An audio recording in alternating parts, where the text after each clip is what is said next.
आज हाम्रो दिनभरिको मेहनत माछा मार्ने मेहनत दाई अनि ज्वाइँ उता भाइ अनि मेरो हामी चारजनाको दिनभरिको मेहनतको परिश्रमको कमाइ यही हो। देख्न सक्नुहुन्छ अरू ठुला पनि छन् अझै यहाँभित्र। अनि माछा चाहिँ लगभग 2 केजी भन्दा बढी छन् है। 2 केजी भन्दा बढी छन्। यता चाहिँ ठुला ठुला माछाहरू छन्।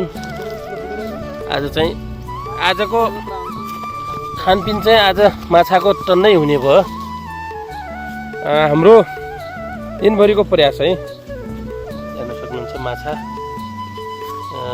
बाम माछाहरू पनि छ, बुदनाहरू अनि के भन्छ बदेलाको कुर्सी भन्छ हामी, कुर्सीहरू, कर्सिङाहरू लगायत धेरै माछाहरू छ।